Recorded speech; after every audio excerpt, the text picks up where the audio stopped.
Welcome again to the inner sanctum. I'm Raymond, your host. Come in, won't you, and sit down? Well, very nice to see so many of you here. People who believe in black magic, haunting, and ghosts. Huh? Oh, you don't believe in them? Well, our story tonight is about some sailors who didn't believe in them either. But it didn't take them very long to find out that such things did exist, that they were wrong, dead wrong. Inner Sanctum Mysteries brings you one of Broadway's and radio's best-known stars, Arthur Vinton. Tonight, Mr. Vinton appears as Captain Bates in Dead Reckoning, an original radio drama by Robert Newman. When you have that all-in, down-and-out feeling, you may be a victim of irregularity. Then you can help restore your usual pep and vigor by taking one or two Carter's Little Liver Pills with a glass of water when you go to bed tonight. Carter's Little Liver Pills help you feel better by providing remarkable two-way relief. Relief you cannot expect from a simple laxative alone. Here's what happens. First, Carter's Little Liver Pills wake up the flow of a vital digestive juice, and they do this usually within 30 minutes after taking. Second, they help restore regularity. It's this two-way relief that works so fast and so differently to help you feel up on your toes again. So don't go on feeling way below par when you can get this kind of relief with Carter's Little Liver Pills. Get a box from your druggist now, only 25 cents.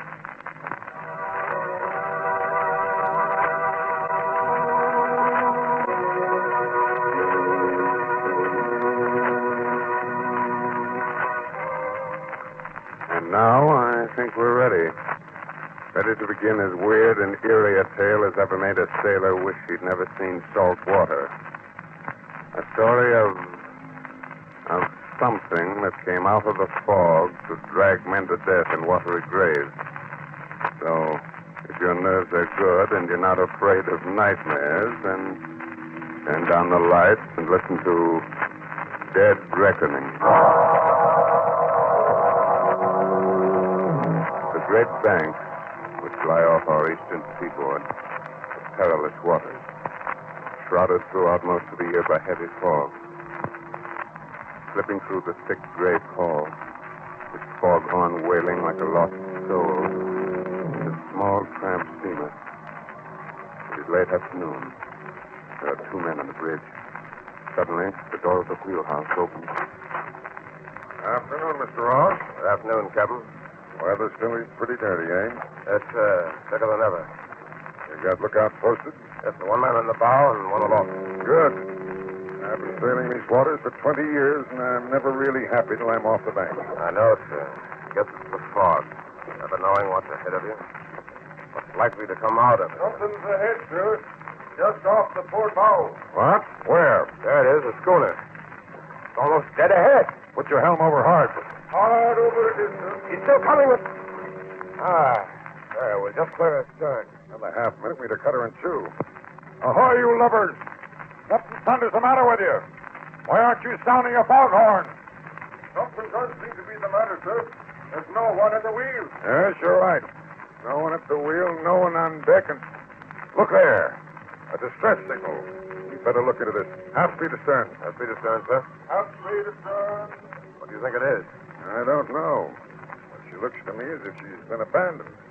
Maybe you'd better lower a boat, Mr. Ross. There is someone aboard it, sir. Look, just coming up from below. Great Scott, he's dived overboard. He's swimming this way.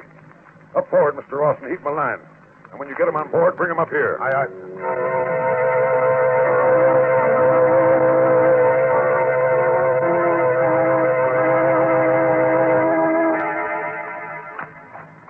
There he is, Captain. Kind of rocky. Got banged up a bit before we can haul him on board. Take it easy there. I'm all right. Listen, Captain. Get away from here fast. Get away? What about the schooner you jumped off? The rest of the crew? Dead.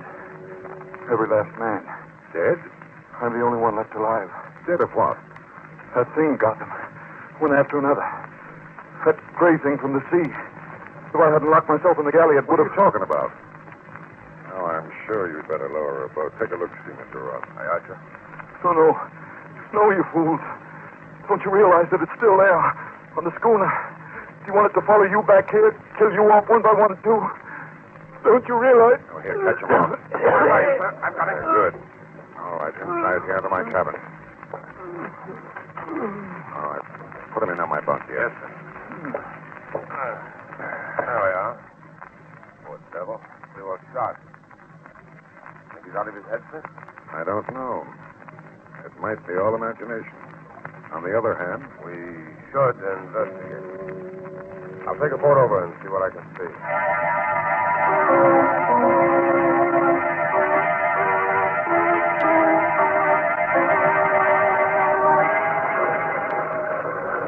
Get boys, man. Let her run. Around the stern. Here's her name, sir. The Sea Spray. Uh-huh. Grab that line. Make it fast, Johnson. Aye, aye, sir. That's the ticket. Now hold it steady, man, while Garson and I climb on board. Huh? You want me to come with you, sir? Two of us will be able to search her that much more quickly. What are you afraid of?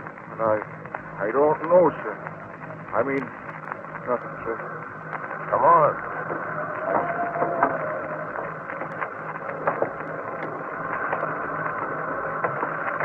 She still got all her sails set, sir. And everything battened down, just as if there was nothing wrong. Ahoy, anybody about? Ahoy! Well, let's go below. But what's the need of that, sir? If there was anybody down there, wouldn't they answer? Suppose they're sick. Suppose it's the plague or something. Well, okay, sir.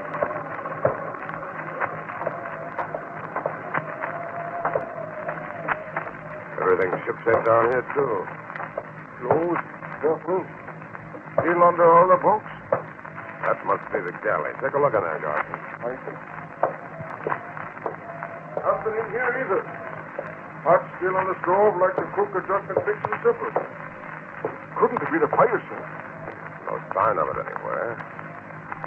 Couldn't have been a leak. A crew taking her to the boat because they thought she was sinking. She's not riding as if she was waterlogged. Let's get out of here, sir. What's the hurry? What are you so jumpy about? Jumpy? Who's jumpy? It's just that... Well, suppose I am. A crew don't abandon ship out in the middle of the banks for no reason. No, that's true. They don't. I'd give plenty to know what that reason was. Well, okay, Garson, come on. Let's get back to the ship.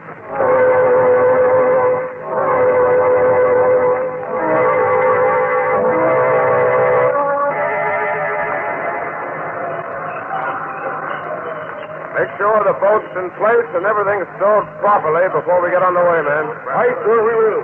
Oh, there you are, Mr. Ross. Well, what'd you find out? Nothing, sir. Nothing? Now, what do you mean? Just that, sir. We didn't find out a blessed thing. We looked her over from stem to stern. Everything was shipshape. There didn't seem to be a single reason why they should have abandoned her. But there wasn't a soul on board. Strange. Mighty strange. Well, let's go inside and see if our friends come through yet. Yes, sir. Hey, he's trying to sit up. Oh, here, now let me help you. Yeah. Are you sure you're all right now? Yes, sir. Sorry I keeled over. I guess I was in worse shape than I thought I was. I'm sorry I spoke to you like that. Oh, now, forget it. What's your name? Banning, sir. Joe Banning. Banning, eh? Excuse me, sir, but are we underway now? Yeah, just got started. Why? Well, it's the schooner we're away from. Then we're away from that cursed ship. The happier I'll be. If you hadn't come along when you did, we'd have to spend one more night on board that ship. Easy, Banning, easy.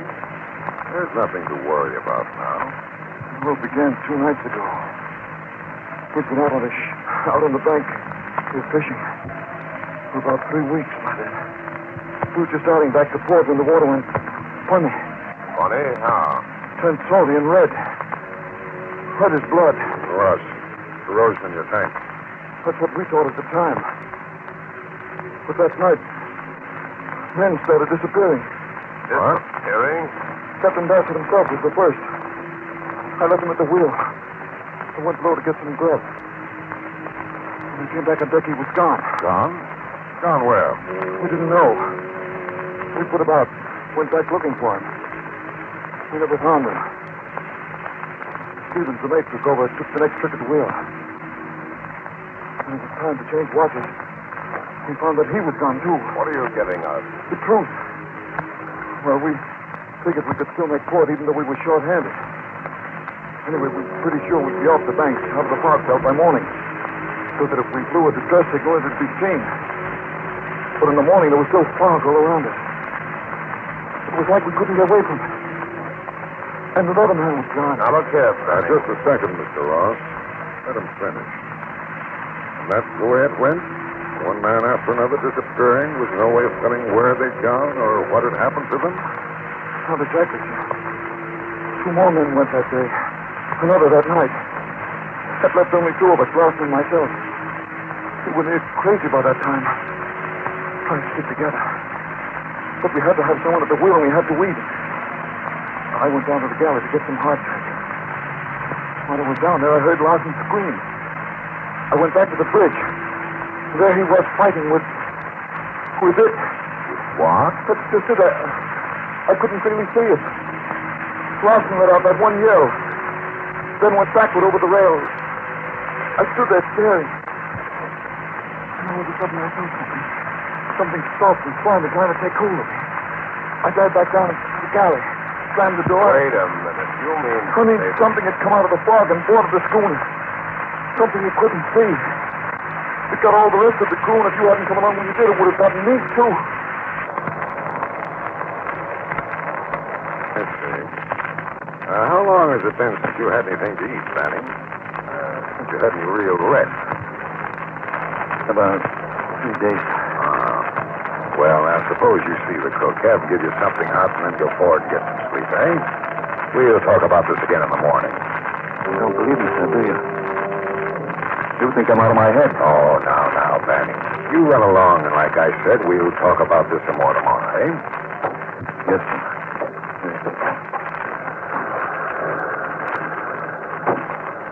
You don't believe him, do you, sir?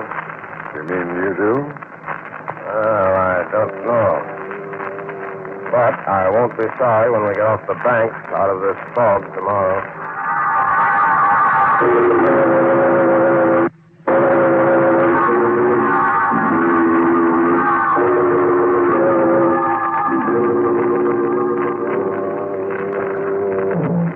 Good morning, Captain. Morning, Mr. Ross. Well, good morning, Banning. So, you feel well enough today to stand a trick at the wheel, eh? Yes, sir. I'm no deadhead. I don't mind working my passage. Good. Fine. Had breakfast yet, Mr. Ross? No, sir. The fog's still so thick, I thought I'd better stay on the bridge till you came topside. Funny thing, I thought we'd be clear of the banks by now. Me too. Well, I asked the cook to bring some coffee up here to us. And later on, if the weather starts clearing, set it down here, cook. Aye, aye, sir. Anything the matter? What are you waiting for? Just for you to try the coffee, sir. Try it? What's wrong with it? What is wrong with it? It tastes terrible. What did you put in it? I didn't put anything in it, sir. It's the water. It's gone funny. Funny? Turned kind of red and queer looking. Captain, that's what happened on the sea spray just Now, before... quiet, Banning. It's probably just rust, cook. Is it, sir? Does rust taste salty? I say it's rust. And I don't want you to mention this to the crew. Very well, sir. So how are you going to keep him from finding it out for himself, sir? Oh, I almost forgot, sir. Sparks asked me to give you this. Oh, yes, the radio check on our position. Check it with the chart, will you, Mr. Ross? Yes, sir. Just finished taking the log reading and working it out, and that's... Great Scott. This doesn't make sense. What doesn't? Look here. Here's where I figured we should be, clear of the bank. Well? And here's our radio position, still in the middle of the bank. Right where we were yesterday. What? But that's impossible. We've done a good 200 miles since yesterday. Of course, that's just by dead reckoning. Dead reckoning. That's just what it is. Banning. You fools, I warned you, but you didn't believe me. The water turning to blood, the ship sailing around and round in the fog, unable to get away. That's what happened on the sea spray. That's what's happening to us.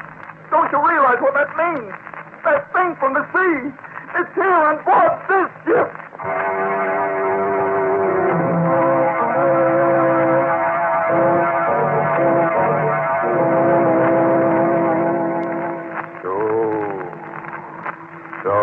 thing from the sea. The thing that can't be seen that came out of the fog and dragged an entire crew to its doom has taken possession of another ship.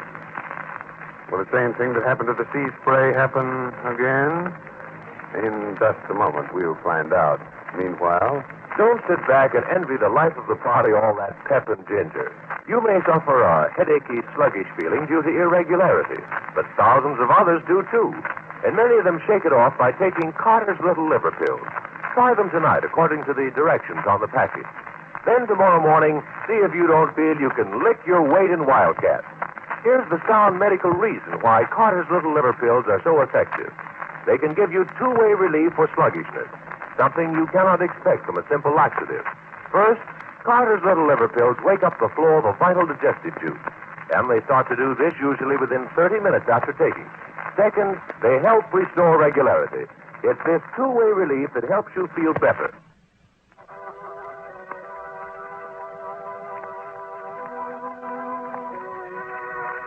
Well, how are you feeling now? Have you had a chance to catch your breath? Wipe the cold perspiration off your brows?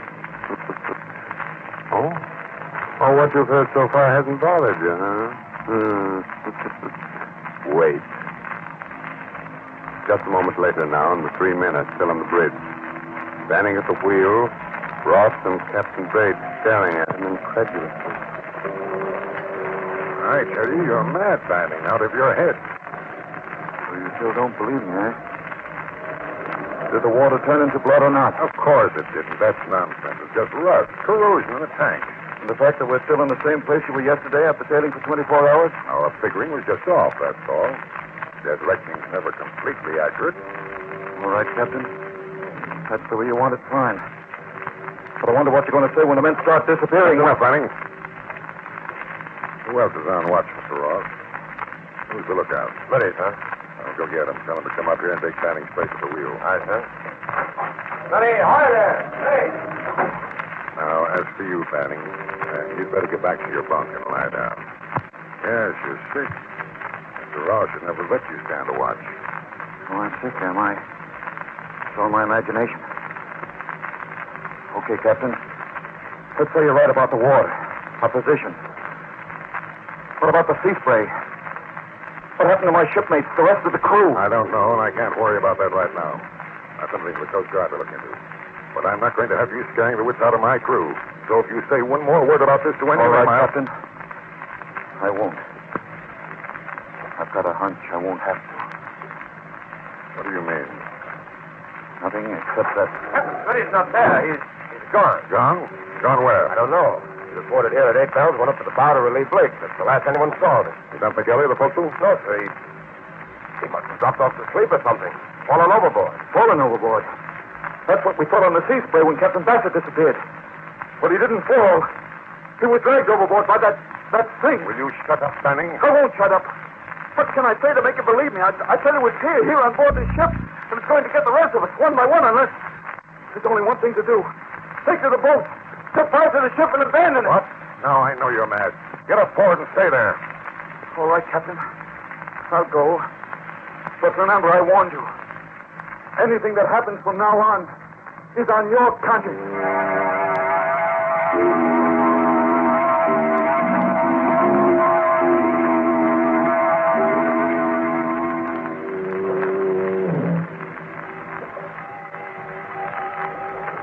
Six bells and all's well.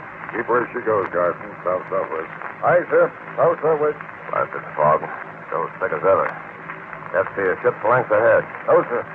Begging your pardon, sir. Yes? Shouldn't we be off the banks out of the fog by now? I know, Garson. We evidently made a mistake in our reckoning. According to the radio compass bearing we got this morning, we're still around the middle of the banks. Won't be clear until tomorrow. I see, sir. Oh, by the way, Garson, what are the men saying about Smitty disappearing that way? Why, nothing, sir. Except... Yes? Well, sir, they can't understand how he could have fallen overboard with the sea so calm. And then there's this here business of the water turning funny. They're feeling kind of jumpy about that, too. Yeah, well, what's that? Looks like a small craft fishing boat. Bessie is off the starboard, sailing parallel to us. A schooner. Who's up at the bows? Look out. Blake, sir. Well, what's the matter with him? Is he asleep? Why didn't he sing out when he saw her? I don't know, sir. Captain Bates. Captain Bates. I thought I told you to stay below, Benny. You did, but that schooner. Do you recognize her? Recognize her? She does look familiar, but... Great Scott! It's the sea spray. What? Can't be. We left it drifting a good 200 miles from here. You only think you left. Besides, when we left her yesterday, she was deserted. But now, she just sounded her foghorn. There are men aboard her. You can see them. Yes, men. But what kind of men? Look at them through your glass, Mr. Ross. Just what I'm doing. Oh. Good Lord. Their faces. They're all green, bloated, swollen. Why, they look as if they were dead. Look. They are dead. Drowned men come back out of the sea, sailing on and on through the fog, following us and waiting until... One more word out of you, Banning, and I'll put you in irons.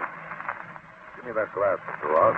Too late, sir. The schooner is gone. Well, come on forward with me and let's see what's wrong with Blake. Yes. I'm coming too. Me too. Now, what's that? You're on watch, Johnson. Stay at the wheel. You stay on course. If anything has happened to Blake, I want to know it. And the rest of the crew will want to know it too. Well, all right then. Come on.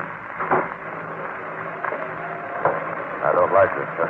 We may be in trouble if Garson won't take orders. Yeah, I have a hunch we're all getting jumping out of hand. It's all right. There's Blake leaning against the rail. Blake? Look again. It's not Blake. It's Smitty. And look at him, sir. He's dead. Springing wet and with seaweed in his hair. He was drowned, but he came back from the sea just like my mates on the sea spray. Blast you, Banning. I warned you, but you wouldn't listen. Now will you abandon ship, take to the boat? Now, I've had enough of this. Enough of you and your warning.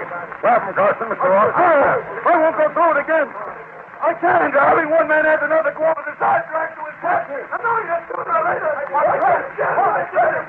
Banning, no! He went overboard. Why, that's it. If he's rather commit suicide and stay on board this ship, we're not going to stay either. Come on, men. The boat. We're abandoning ship. What? You can't do that. Who's going to stop us? We are. Quick, Mr. Ross. The guns in my cabin. Guns, is it? No, you don't. Stay, men. I'll take bait here. Leave him there in the hatch. If this blasted ship means so much, we'll let him free on it. We'll take him to the boat.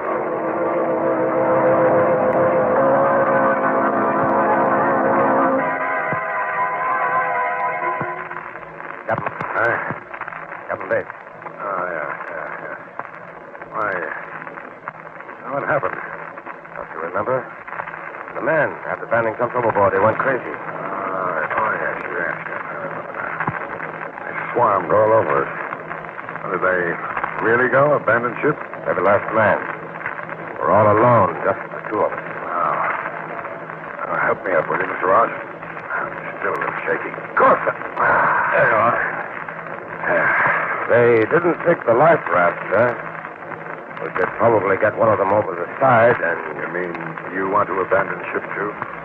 Well, not exactly, but after all, the two of us couldn't get her into port. Is that the reason, or is it because you're afraid? Because you're starting to believe in that thing from the sea also? About half and half. I mean, well, after all, everything that's happened so far, finding the sea spray deserted, Smitty and Blake disappearing, then Smitty coming back, drowned. Very well, Mr. Ross. I'll help you launch a life raft. If you like, you can go. But I'm staying with my ship. Well, in that case, I'll stay with you, sir. Good man. I kind of thought you would. What's our first move? Up to the radio room. We'll send out an SOS. Ask for help. Right, sir. Even if you do think there's some explanation for everything that's happened, the ship is kind of spooky now, isn't it? Fog. Everything's so quiet. Dead, like... What's that? Engine room telegraph. Someone rang for half speed ahead. Why, we're moving, getting underway. But who? There's no one on board but the two of us. Maybe one of the engineers didn't go. Stayed below. No one stayed, I tell you. No one. There's just the two of us on board and... Foghorn. Mr. Ross, I don't like this. You don't like it, Someone's coming. They're heading to the bridge. Can you see who or what? Yes. Banning. It can't be. He jumped overboard. He's dead. Yes. Smitty was dead, too, but he came back and...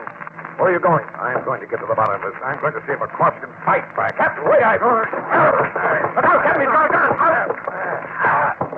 I've got it. Well, oh, you're not dead, Banning. And it was you that was behind all this. I don't know what you mean. Now, you listen to me, Banning. 2 of my men have been killed. The rest of them are out there in that fog place. Either you talk, tell me what you were up to, how you did it, or I'll let you have it right between the eyes. You wouldn't dare. Oh, I wouldn't, eh? Give me that gun, Ross. No, don't. All right, I'll tell you. It wasn't me that was behind it. It was Abner Dean. Abner Dean? Yes. He thought up this idea. Scaring a crew into abandoning ship, then picking it up and claiming salvage. Salvage? Oh, of course. Why didn't I think of that? But how did you work it? There wasn't anybody on the Sea Spray when I boarded her. Of course not. As soon as we spotted you, Dean and the rest of the crew got into the dory, pulled away into the fog until after you searched the schooner. Meanwhile, I had 2 jobs to do. Acted from the binnacle to throw your compass off so you'd sail in a circle. And drop a chemical into the water tanks that would turn the water red. And what about Smitty and Blake? I killed him. I dropped Smitty's body over the side with a rope tied to it so I could haul it up again. Stiff Blake and chain lock. Are you cold-blooded murdering? Fog on it. It sounds It's the Sea Spray. They're cruising around waiting for me to pick them up.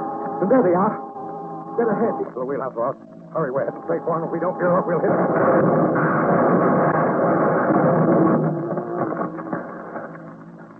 Please, run them down. Do you think? Yes. I'm afraid so, Ben. The propellers must have gotten those that didn't go down with the schooner. But maybe it's better that way. They say that drowning's easier than hanging, as you'll probably find out for yourself.